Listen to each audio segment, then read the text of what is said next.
Hello, thanks for tuning in again. If you have been following me up to now, following my streams, I've been given systemic agency to consciousness. I've been given consciousness a body of its own so we can work with it, okay, so we can get into it. You know, I've kind of created a constellation of a priori modes so we can think with it in a systemic way. I've given it systemic agency, as I have said. So continuing from there, and you know, we have to give consciousness systemic agency. Kant understood this. If we don't give it systemic agency, we don't find a bed of axioms to walk ourselves into the mind so we can start to work with what it is, then we are, you know, lost and blind in the dark forever, okay? We can't just keep guessing. We can't just keep saying we are all one, we're all one consciousness, because that just alludes to something, okay? You know, what is the mind? What is the ghost within? And we need to be able to isolate it from the body and the brain so we can look at it in an abstract way and start to come to terms with what it might be within all of us, and so on. So yeah, continuing from there, I want to bring more light, give more light now to the systemic lens within. The system, you know, to see, you have to see systemically. To find symmetry with the geometry of plays that make up this reality in an accurate way, you have to be able to systemize, you know, the geometrical structures that one is looking at, okay? To find symmetry with the geometry of plays, one has to be able to systemize. Like, for example, when we look at this eye can see light, it filters light and so on, but this eye does not see in the existential sense. This eye can see that this eye doesn't see in the existential sense. This eye is what asks the questions. This eye is what is self-correcting around this reality to find symmetry with the correct geometry of plays. So self-correcting, that's the point I want to get to. The mind is not only a systemic engine or systemic lens to see systemically, it is also a self-correcting mechanism. Okay, it's very important that you note this, okay, because we have to start working with the mind, what it is, you know, and we have to start giving it scope and scale that allows us to see it in a big way, okay? So understanding the mind as a systemic lens allows us to think with it in a big way, and understanding it as a self-correcting mechanism allows us to see it in a big light, and so on. So the systemic lens, and you know, they're all, the fact that it's a systemic lens to see systemically and it self-corrects, it's all part and parcel of the same mechanism, okay? The fact that we see systemically, and to see systemically, one has to be able to self-correct around reality in the correct manner, and so on. So yes, a self-correcting mechanism. So let's just look at it. Let's just go back along our historical lens first to give it some historical light. We were chimps about 7 million years ago, and we split, and we went on a long journey out of the mind of chimp to become Homo sapien, what we are on this day. And all along the way, we've been self-correcting. Okay, we have, you know, we started off with grunts and, you know, maybe some sign language, and, you know, we developed into signifiers to give significance to things, you know, phonetic signifiers like food and hunger, you know, and fear and up and down and them and us. And, you know, we start to signify the tribe and who was important to us and who was outside of us. And, you know, we started to create a language with signifiers so we could create this language so we could signify and give significance to things.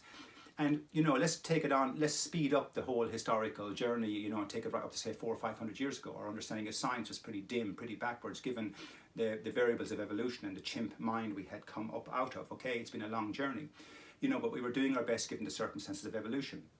But we were starting to correct around what we were in mind and body and brain and so on. And take it on a few hundred years to today, and here we are, and we've corrected in a, you know, in a symmetrical way around the geometry of plays that make up the body.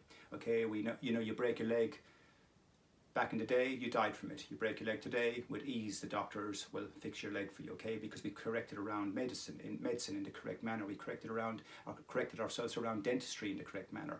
Okay, we are correcting ourselves around the total sovereignty that makes up the constitution of man in the correct manner. Okay, we're trying to institute ourselves by the correct constitution that makes up the sovereignty of each and every one of us, and therefore the collective in the correct manner. And that takes self-correcting, and it takes systemizing, okay, because one has to systemize to see it, and one has to be able to systemize, one has to be able to correct, self-correct around all the variables in play so we can concur and compound what we are looking at. Okay, so hopefully you're still with me. I talk pretty quickly, people often tell me that, but that's just my rhythm, okay? I'm flowing all the time, and the rhythm kind of keeps me bouncing on where I need to go with it all. I'm just pulling threads out of the air to add another piece of the puzzle to the bigger picture, okay? The big transcendental picture. What the fuck are we in this body, and what are we doing on this amazing planet in the middle of this phenomenal universe that none of us can grasp, you know? But anyway, so yes, self-correcting mechanism. you know, we have a self-correcting mechanism, like I said, and it is fit for purpose, okay? We have all the modes I have alluded to and throughout my streams are all fit for purpose when it comes to self-correcting, okay? That's the other point I want you to think with. They're all fit for purpose. So if I want to self-correct around any situation in reality, I have to be able to add up that situation. I have to be able to add that situation up. I have to be able to add myself onto it or subtract from it, okay? For example, if I look at the monarchy and what it means, I can't add myself onto it. I cannot add it onto me, okay? It has no significance. I can't find signifiers that signify it in the ontological sense, therefore I debunk it, okay? I can't correct around it in the correct manner because I cannot find symmetry with the geometry of plays that carry them because they're all pseudo-based, okay? False, pointless, out of ape, got lost in a hat, end of story. Anyway, the point is, if I want to self-correct around something, I have to be able to add myself onto it.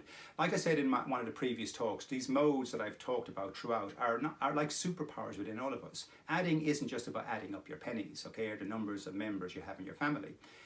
You know, you add your way to work, you add your way, you know, as you read a book, you're adding me up right now. You're trying to add on, you know, one step at a time, add on, pick up pieces, put them down, pick up pieces, put them down, add them on, subtract them, add them on, okay? Adding, you know, we look at World War II, we add up all the pieces, okay? And, you know, we can see that it's subtracted from our beautiful nature. It's subtracted from the tract, you know, that gives us a beautiful sovereignty and so on. So, yes.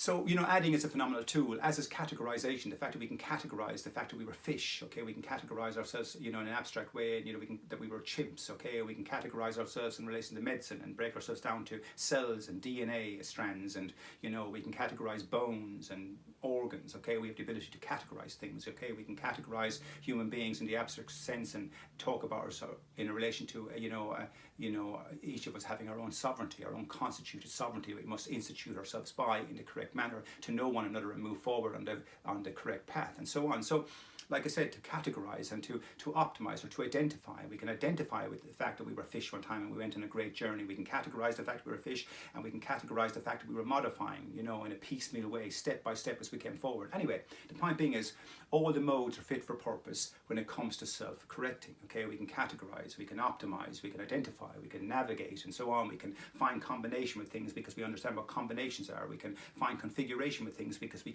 understand what configurations are, okay? We understand what composition is, so therefore we can find composure with it, because all of these systemic modes are fit, you know, they're all fit for purpose, they're all fit for self-correcting. Okay, so I think it's a really important point to note. Now I'm going to talk more about the self-correcting mechanism in relation to how it might be a God within all of us in the next one, but right now I just wanted to bring your mind to that fact, okay? Like I said, you know, we cannot continue to talk about the mind and saying it's all one, there's something ghostly within, okay? We're all one consciousness, okay? Because that just alludes to something. It doesn't tell us anything of itself. We need to nail down what we are. We need to write an ontological blueprint for the mind. That's what I'm about. That's what all my work is about. So we can finally nail down what we are and rise on the back of that blueprint and move forward into the stars and into the transcendental, you know, into the transcendental window to understand the God that's looking out of it at us. Anyway, I think I'll leave it on that note. Thanks for tuning in. I hope you got something from that again. And peace and love and logic.